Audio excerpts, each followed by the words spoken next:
Magandang umaga po sa inyong lahat at live mula dito sa Pag-asa Weather Forecasting Center. Narito na lagay na ating panahon ngayong araw ng linggo, March 30, 2025. At sa ating latest satellite images, makikita natin na meron ulit tayong minomonitor na low pressure area. Ito ay namataan natin kahapon, bandang alas 10 na umaga. At ngayon ay huling namataan ito na sa 330 kilometers kanluran ng Cuyo sa Palawan. Samantala, malit pa rin yung tsansa na ito ay maging bagyo, pero yung kaulapan na dala nitong low pressure area ay magdadala ng maulap na kalangitan at malaking tsansa ng mga pag-ulan dito sa may bahagi ng Mimaropa at ng Western Visayas. Base naman sa pinakahuling datos natin, malit pa rin yung tsansa na maging bagyo itong low pressure area na ito. Mapapansin natin kapag Marso, pinakakakaunti yung mga nabubuong bagyo sa ating bansa sa loob ng Philippine Area of Responsibility. Ang isang main na dahilan po nito ay dahil hindi pa ganoon kainit yung karagatan dito sa malapit sa ating bansa. Kaya hindi pa ganoon nabubuo yung mga bagyo. Kailangan kasi ng mainit na karagatan para mabuo.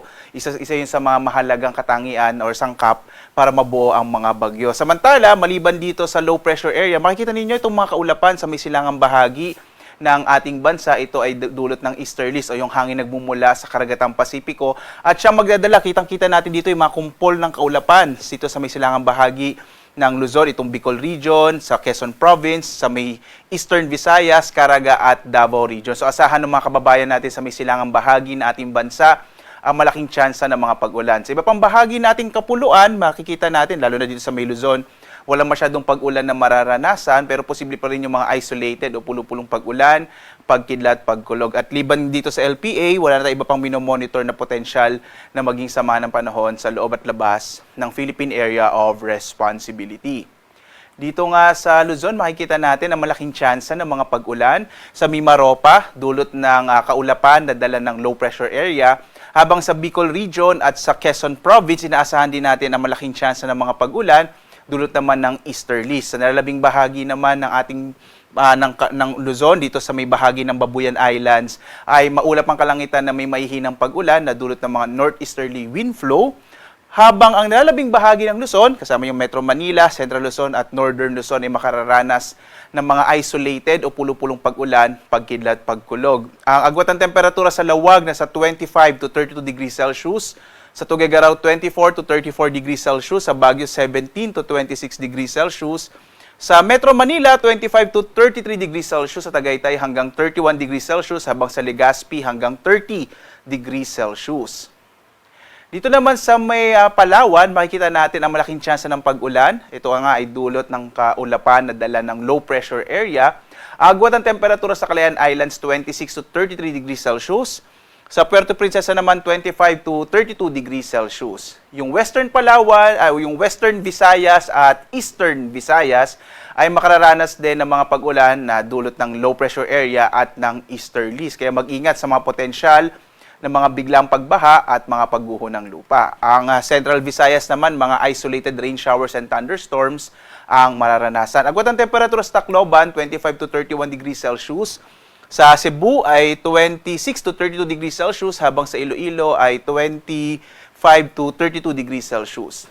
Ang silangang bahagi naman ng Mindanao, ito yung Caraga Region tsaka Davao Region, ay makararanas din ng malaking tsansa ng mga pag-ulan dulot ng easterlies, habang ang nilalabing bahagi ng Mindanao ay medyo mainit na panahon na may mga isolated o pulo-pulong pag-ulan, pagkidlat, pagkulog. Agwat ang temperatura natin sa Cagayan de Oro, 24 to 32 degrees Celsius. Sa Zamboanga City naman, 24 to 33 degrees Celsius, habang sa Davao 26 to 33 degrees Celsius.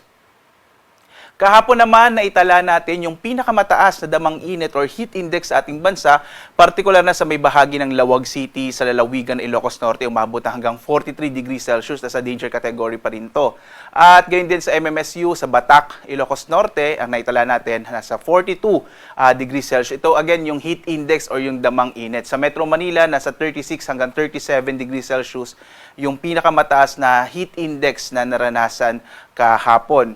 Ngayong araw naman, March 30, inaasahan natin, nasa extreme caution category po ang area ng Lawag City, MMSU sa Ilocos Norte, sa Dagupan, Pangasinan at Davao City, Davao del Norte. Gayun din, nasa 40 degrees Celsius yung madadamang init sa Bacnotan, La Union at sa may ISU at Tiagues sa lalawigan naman ng Isabela. Mag-ingat po no dahil nga sa mainit na panahon, posible yung mga heat stroke at heat stress. Iwasan nating lumabas ng ating tahanan lalo na bandang tanghali na minsan umaabot po bandang hanggang alas 3 alas 4, mainit pa rin yung panahon. Sa Metro Manila naman 37 hanggang 39 degrees Celsius yung inaasahan nating damang init or yung heat index natin para sa araw na ito.